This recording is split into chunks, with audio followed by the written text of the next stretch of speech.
everybody. Thanks again for popping by this edition of Just Getting Started. As promised, Stephen A. Smith, the multi-hyphenate, the incredibly successful, maybe you might say the most successful person in all of sports media right now, is our guest on Just Getting Started. As promised, joined by my dear friend Stephen A. Smith, who I can say I knew Stephen A. Smith before he was Stephen A. Smith, when he was Stephen A. Smith. I want to thank you for coming on with me on Just Getting Started, because you and I are old friends. And when I say old, I don't mean that we are old, though we're old, but I've known you since before you were the phenomenon that you are now. I knew you when you were just kind of an amazing writer and someone with a voice and an attitude, but watching your meteoric rise for me has made my heart so happy. Yeah. Well, first of all, love you dearly. It's great seeing you. I was just on the show with your husband the other day, and every time I see him, I smile because he's always great at what he does, but he seems so happy. And we all know you have everything to do with that. But the thing about it is for those that don't know, we were at Fox Sports together. At the turn of the century, we right there. I was there from 2000 to 2003, and that's when we got to know each other. You were always wonderful to me, always real, and we've always been friends ever since. And it's more than 20 years and counting, and hopefully it'll be 20 more years and longer than that we're both here. Well, I would hope so. We had a really good time watching the Lakers when they were the Lakers. There, I said it. But I mean, we were there. True. We were there for the most special 3 years, except for you could look back at some of the 70s Lakers or what have you, or the 80s Lakers. Obviously, we have our friend Jeff Pearlman's book coming out, Winning Time, on Showtime this week, talking about that time. But when we were there, the holy trinity of Phil and Kobe and Shaq, every day was a soap opera. And I don't know about you, but I look back at that as some of the purest times that you could really enjoy the game of basketball and watch the triangle unfold. Well, I think to some degree you're right, but what made it so pure, unfortunately, is the depreciation that we experience today. Everything appears to be so choreographed. Everything is about spin instead of what's real. There was an authenticity that came with Shaq. Sometimes playful, sometimes harsh. There was the authenticity that came with Kobe Bryant, and we knew how raw he could be and how real he could get. And when they went on the court, to see them go at opponents, to take whatever ire they were experiencing for whatever reason out on the opponent, it was like you just knew that it obviously was something special. Sure, it came with expectations. Sure, it being in LA and the allure of Tinseltown and as your backdrop with everything that was transpired definitely consists of all of that. But you got to have the personalities to back it up. Like, for example, you wearing the purple and gold, but you're Tim Duncan. It wouldn't have been the same. You know what I'm saying? Mr. Fundamental goes about his business and, just takes you apart, picks you apart, win championships. Yeah, that's great. And that would have made the town special. But when you have personalities like Shaq, like Kobe, like Phil Jackson, with the resume that he brought from Chicago to Los Angeles, that all made it that much better. And then to go from that to, just the sunshine, and just, the beautiful weather of Southern California as your backdrop as well. I mean, that's what all made it memorable. I never, ever cared about being out west until I came out here and was experiencing those Laker games. I was in Sacramento with the Western Conference Finals when they were going against Vlade Divac and Bibby and Petrovic, all of these guys, Chris Webber, all of them. I remember all of that. And it was some of the greatest experiences and the greatest moments I ever had in my life. Some of the most fun interviews I did was with Vlade, and he'd stink of cigarette smoke. You were sure there was vodka in his water bottle instead of water. But some of those games up there with the cowbells and all that, we don't have that anymore. And it just made covering that team so much fun. But you talked about personality. This podcast is called Just Getting Started because I truly believe people need inspiration. They need to know how they can turn their lives around, and they need to know how they can build. So I want to talk about you. It's all about you. And I want to know how it was that you found a way to channel your personality the way that you did so that you became Stephen A. Smith, even though we know that you were the same person that you were when I met you and the same person that you were growing up. So what was it in your childhood, or what was your relationship like with sports that maybe fueled you to head in this direction? I'm in the process of writing my memoir, and I talk about it in there as well. My mother and father were married for 61 years before they both passed away in 2017 and 2018, respectively.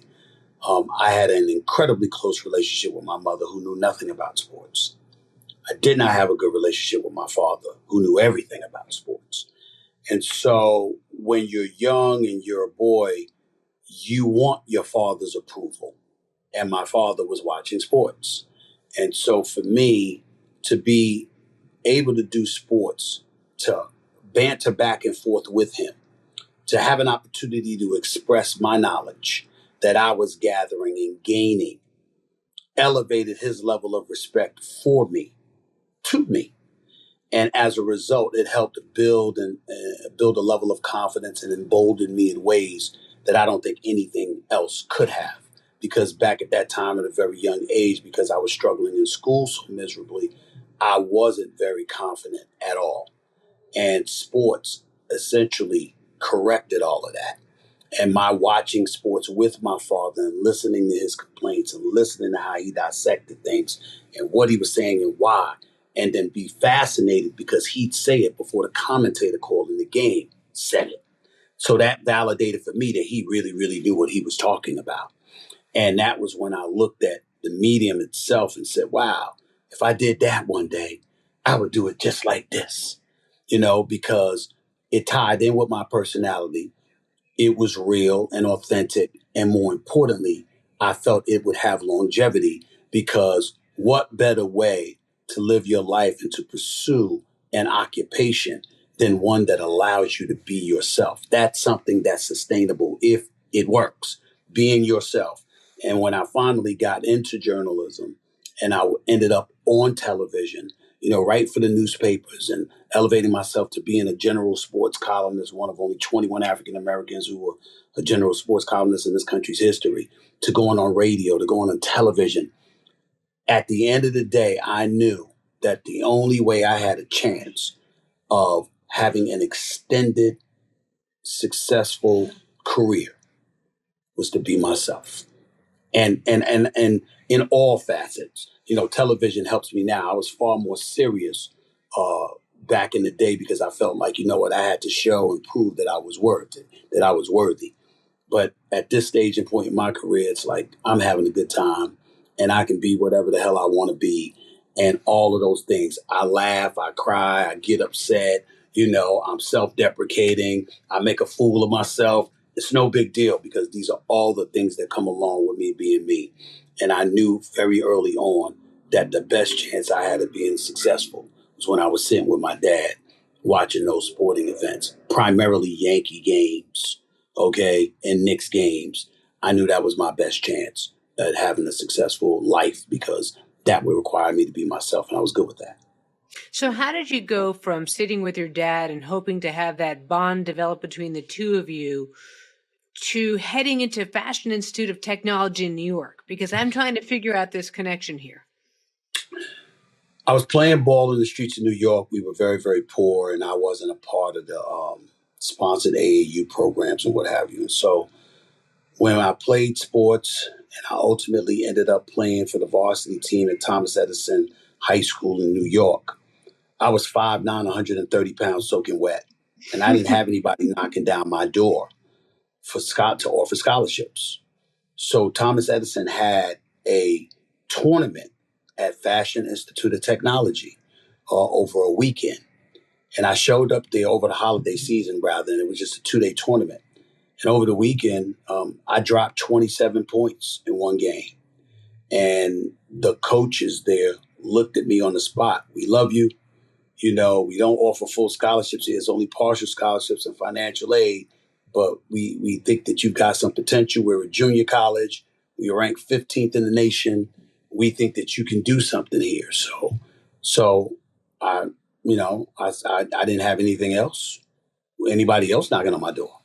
So I snatched at it just to make sure that I was a part of a program with plans to take that and ultimately earn a scholarship at a 4-year institution. And that's what I ended up doing once Winston-Salem State came along. So this wasn't like a Russell Westbrook, like you maybe had an inkling that you wanted to be in fashion. This was just a Oh, no, means no, to no, an no, end. no, no, no. Oh, no, no, no, Well, no, no. I knew I wanted to be in communication, but it damn sure wasn't fashion, especially back then. I was lucky if I had 3 outfits. I wasn't much of a fashion guy anyway. Once I went to the school, you think about advertising and what have you, but it was really because of the communications part. I knew that I didn't necessarily want to be in advertising, but what I did want to do was be in some form of communication, whether it was print journalism, broadcast journalism, or whatever. I knew that I could do that. I knew that I wanted to do that, but I also knew that I was leaving FIT. So the reason I picked advertising and communications is I knew most of those credits would be transferable. So when I ended up going to Winston-Salem State, I had 3 years to go.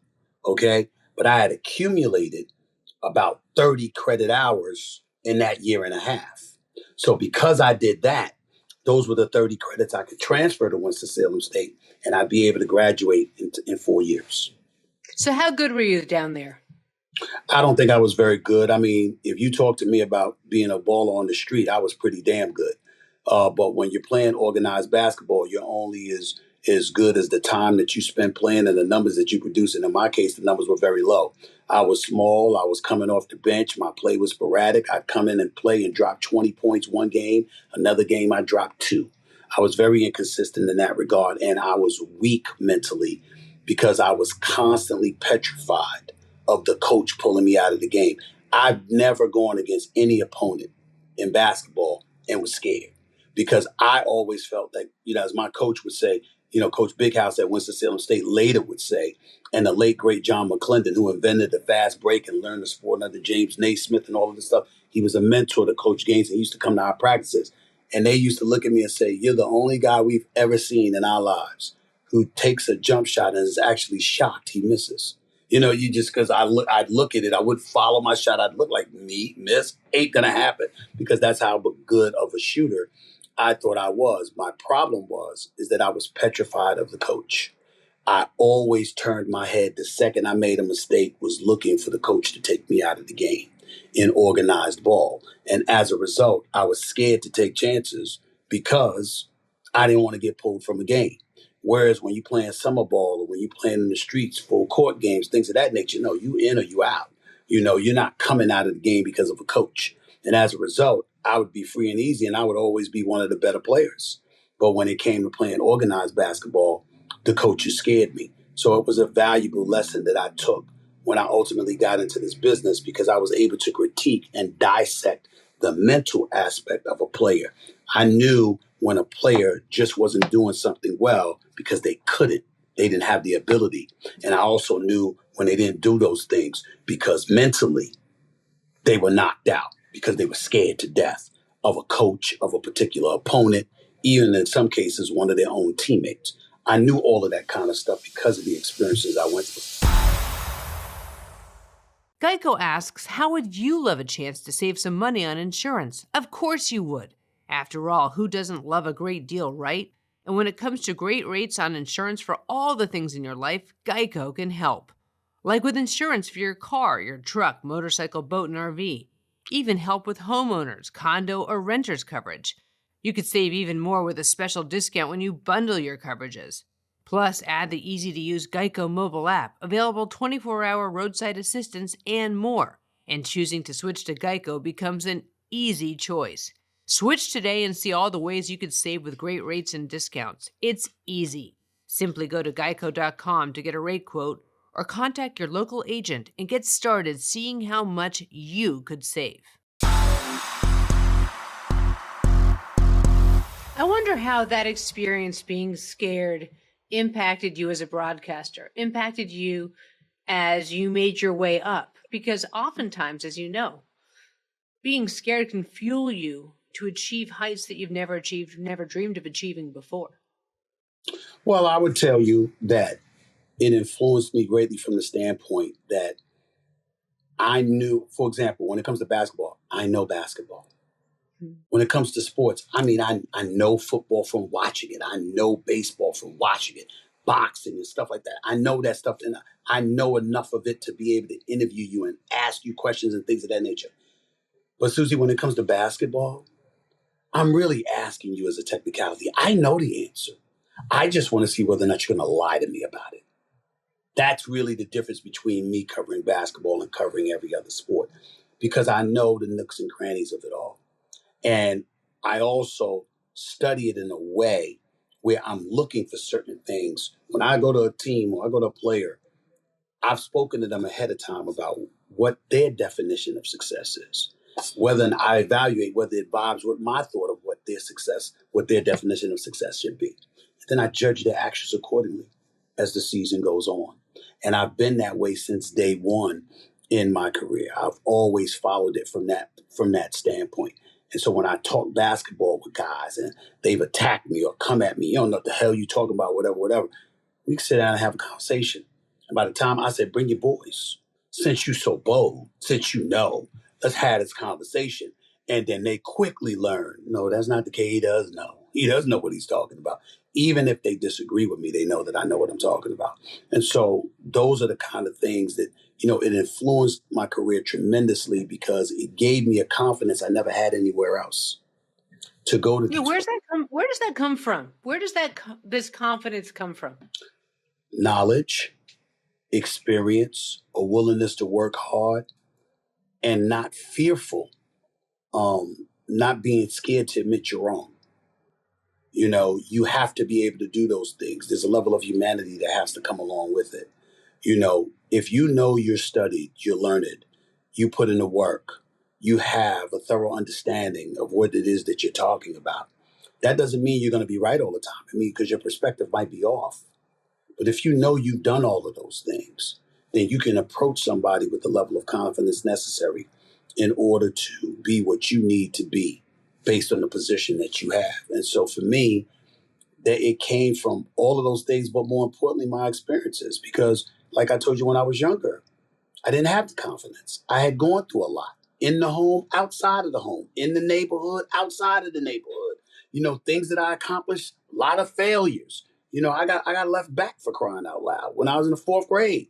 So you think about these kind of things. And when you go through all of that, you get to a point where you're not worried about the ramifications of being wrong, of not knowing, or whatever the case may be, because you've been there before and that you realize it's okay.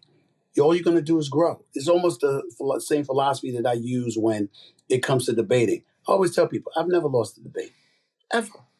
And they're like, who the hell does he think he is? I'm either right or I've learned something new by being wrong, which makes me brighter, more intelligent about that particular issue we were broaching, which means I'm a winner because I'm going to be better for it than I was before we started the debate. How did I lose? And that's how I look at it. What was life like in Hollis, Queens growing up? I mean, you did grow up with some of the more interesting people in entertainment as they've made their way through life, and some of them who have come from very little but have become the most successful people that are out there. Well, looks can be deceiving. You had single family homes in Hollis, Queens. But make no mistake about it, it was poor. In my case, it was excessively so. Holes in the roof, no heat in the house, sitting by the oven open, turning on the gas just so heat can emanate from it so you don't freeze.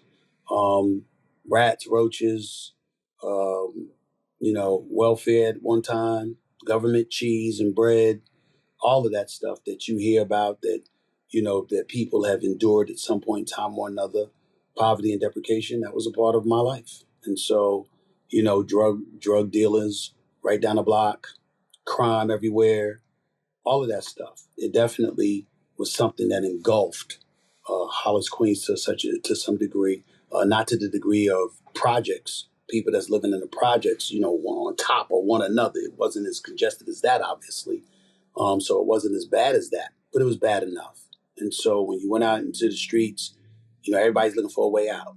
It's going to be sports. The hip hop genre, hip hop genre kicks in. Is that going to be the way out? How you going to get up out of here? And your definition of success was just essentially trying to get to college so you can get an education and get a good job. You didn't fantasize about much else, which is why guys like Run DMC and LL Cool J, these guys were so incredibly, incredibly important because it was a different way, the hip hop genre. It was a different way. You saw Kenny Smith and Kenny Anderson and Queens playing basketball. Yeah, you knew that athletic way, but you were looking for any old way that you could find where you could dream big because for the most part, you're not dreaming big. All you're dreaming about is getting out. All you're dreaming about is getting a nice, steady job, pay you a decent income, where hopefully you can buy a home one day and be a homeowner. That was where, for the most part, your dreams resided. And you were just looking for a way out. And that's how it was growing up. So what was day one like when you came out of school and you had your first job and you were on your way? My first job in the business was as a high school reporter for the New York Daily News. Months earlier, however, my brother had died in October of 1992. And I came home Christmas of 1992. And I had kept in touch with the sports editor of the New York Daily News, sending him clips that I had accumulated when I was writing for the Greensboro News and Record. Because remember, I went to college in Winston-Salem, but I had a job as an editorial assistant out of college at the Greensboro News and Record. Calendar items, school lunch menus, birth listings, all that agate stuff that you see in newspapers and stuff. I was doing that in my time from 8 to 4. And then at night, I was covering high school football for free, just so I could accumulate clips to send to the sports editors throughout the country, hoping that I would get a sports writing job. And so the New York Daily News, I contacted a sports editor there. His name was Kevin Whitmer. And I said to him, I just want to attach a face to the name and meet you for 2 minutes. And I promise you I'm not going to take any longer. And I'm big on that. Don't take more people's time than you ask, because then they won't want to give you their time. And I always remembered that. And so I went to meet him and I just shook his hand, handed him additional clips, said, I just want to attach a face to the name. Thank you for listening to me and viewing my work. And I hope you continue to do that in the future. I'm looking for a job. I'm unemployed, but I'm hoping to land somewhere. And he said to me, and I thanked him. I turned around to walk out and he said, hey, would you be interested in doing some freelance work? He said, I don't have a job for you, but you do some freelance work. I said, sure. And the freelance work that he was paying me, it was like $1,500 an article. Well, Susie, when I was in Greensboro News and Record as an editorial assistant, I made $15,100 a year. So here I was, $1,500. I do 10 of these bad boys. That'll be what I made for a year. I'm good. This is good. Right? And so sure, one article turned into 3, 3 turned into 5, 5 and it turned into 10, 10, 10 turned into 15. Because they liked the work that I was doing and they loved my hustle. And then I got offered a job, an intern, a Met Pro internship program. That was when the Los Angeles Times and the New York Newsday collaborated with one another to offer internships. And when they did that, they were offering internships to 24 people, but there were 3,000 candidates. I was one of the 24 chosen because while other people had their resumes, I had 250 published clips from my internship at the Atlanta Journal-Constitution, Winston-Salem Journal, Greensboro News and Record. And so they hired me. They wanted me to come on as an intern, rather one of the 24, and I went to the New York Daily News. And I said, this is an opportunity for me to be a full-time reporter. It's pretty hard to turn it down. And he said, would it be hard to turn it down if we offered you a job as a full-time sports writer covering high schools? And I said, okay, what we talking about here? No disrespect. I'm appreciative of the opportunity. He said, we'll pay you $53,500. $15,100, $53,500. I think I'm gonna take the 53,000, and that's how it all started. And I went from there, and here I am. Why do you think you resonate so much?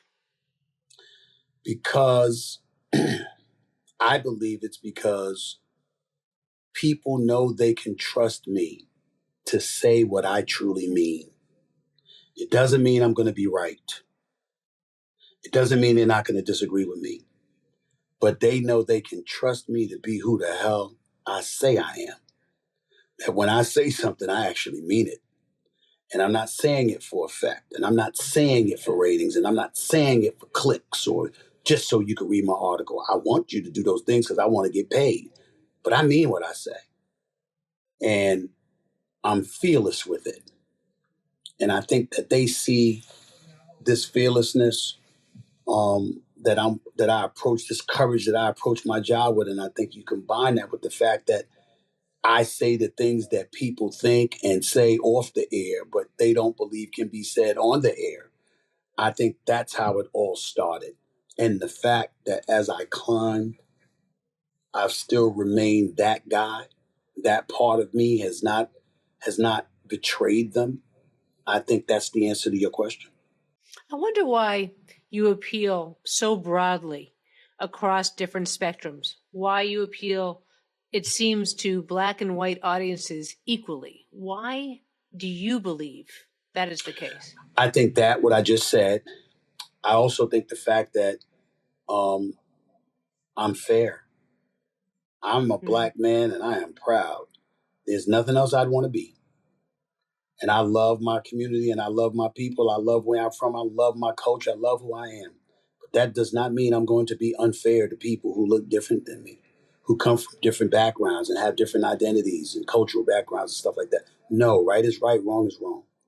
And people know that about me. There's plenty of times, I think one of the people think that this is a bad thing and they don't know me very well. I've got white folks at times calling me racist. I have black folks at times calling me a sellout, a coon. Well, that means both sides have a problem with me. Good. Because last time I checked, when you sign up to become a journalist, you're not supposed to care. What you're supposed to care about is being in tireless pursuit of the truth as you see it, according to the facts that are presented to you. That's what you're supposed to be doing. That's your obligation. And when people come at me like that, it's a reminder to me that I have fulfilled the obligation that I signed up for. I signed up to be a journalist. I signed up to be somebody that would pursue truth, and in pursuit of that truth would be as fair minded as I could be in acquiring it and disseminating it. And I think that I have lived up to that throughout my career. And so knowing that about myself, yeah, you're gonna have people who love and hate you, but you'll have people who hate you, but you're also gonna have people who love you. And they're gonna be people that come from different communities that don't necessarily look like you or whatever. Because they're gonna look at you and they're gonna say, he's fair. And guess what?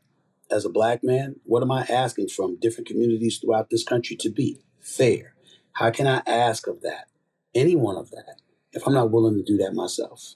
What's the greatest misconception about you? That I don't care. That, Mm. when people think that I'm cruel, I really check myself and think about that real quick because I don't want to be that way. I want to be straight up. I want to be no nonsense, no BS, but I don't want to be cruel. I'm not that guy. Um, I want people to be able to feed their families. I want people to smile and laugh and have a good time.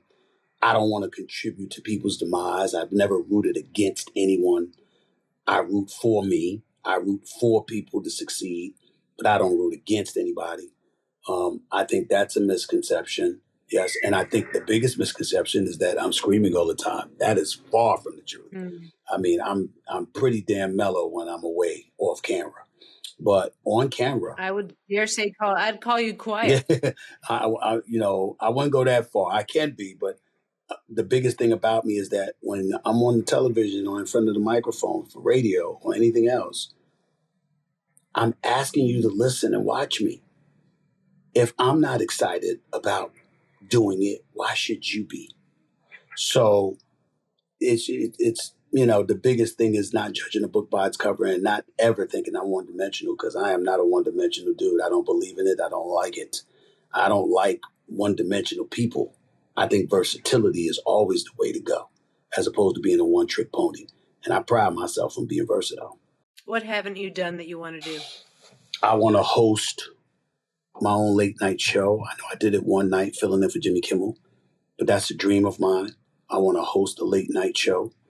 And I want to build my own production company. And I think about that a lot. And I even might entertain getting into some more acting. But the biggest answer to your question is to host a late night show. That's what I want to do. I want to celebrate the greatness that people are putting out here in the world of entertainment for years and years to come. I want to be somebody like Jimmy Kimmel. I want to be somebody like, Stephen Colbert and Jimmy Fallon and those guys. I'm always going to be Stephen A. I'm never going to try to be anybody else. But when I say be like them, I mean in terms of enjoying the success that they have richly earned. They laugh, they make us laugh, they bring joy to our lives. They make life a lot of fun. They remind you that even in serious times, there's always a reason to smile. There's always a reason to look forward to tomorrow. And I think that what they've done for our society as a whole is underappreciated. I know it. I've always suspected it. But I certainly knew it the night that Jimmy Kimmel blessed me with the opportunity to host this show. And that's something that I'll be eternally grateful to him and to Walt Disney for allowing me to do that, because it was one of the greatest experiences of my life. What's your last thing? What is your advice that you would give those who are listening to this, watching this, who are kind of looking for some inspiration so that they can just get started as well? Believe in yourself. Understand who you are, and understand that people who are in your path trying to stop you, they're supposed to be there.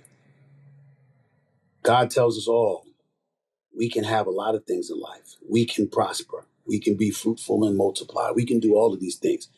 He never said it comes without effort. He never said it comes without sacrifice. And he never said it comes without struggles along the way, but it's there to validate for you in your own mind that when you finally achieve the things that you have been after, you never question it, because you know you earned it. Life is about what you earn, not what's been given to you. Because even when it's given to you, somebody had to earn it to be in a position to give it to you to begin with. Be humble, be appreciative of that. Put your head down, keep grinding, and love the journey. Love the journey more than anything. Because guess what? The journey is what it's all about. If you achieve something, it's there, it's done. Now what? What you got to hold on to is the journey that you traveled to get to that point. That makes you who you are, even more than you thought it would. Remember that and continue to march forward. Can you imagine that little boy that you used to be, knowing who he is now? No. What would you tell that little boy? I'm truly blessed. I'm very, very lucky. The only negative that I can genuinely say about my life and where it is now is that my mother is not here to enjoy it with me. That's it. There's nothing else that I would complain about. No matter how tough it gets, there's nothing else that I would complain about. The only complaint, if I had the opportunity to look God in the face, and be like, if there's one thing I wish I had right now, is that she was here to enjoy it. That's it. Can't tell you how much I appreciate the talk with you. I just feel like I'd love to have people get to know you a bit the way I know you. So selfishly speaking, I'm glad that we got to take this time. Well, I appreciate it, but you know me because I love you and I wanted you to know me. There's a lot of people I don't want to know me. I like them guessing. That was Stephen A. Smith on Just Getting Started. It was really nice to have him in because I feel like, as I said to him, I know a different side of him than people see when they watch SportsCenter or First Take or what have you. He's not loud. He's thoughtful and impactful and supportive. And We had a lot of really great nights watching that Lakers back to back to back and just watching all the teams that came out in the drama. Talk about drama. He's in town in Los Angeles to shoot General Hospital. So for those of you that love him on General Hospital, he will be back in this recurring role. He's been on it for years. He was also in I Think I Love My Wife with Chris Rock. He can act. The man can act. He's a multi-hyphenate. What can I say? I hope you've enjoyed this edition of Just Getting Started. Many more where that came from. Some diverse names from all across sports and entertainment. As always, if you have ideas that you want to have some people be interviewed, reach out to us at Just Getting Started. We will be populating a Twitter account shortly because God knows I don't have my own because I just cannot stomach social media that much. Probably the wrong person to have a podcast, but what can I say? But love to hear from you as well. But we will be back to you shortly with Just Getting Started. More guests, more great names, right where you found this very podcast. Thanks for dropping by and taking the time. See you soon.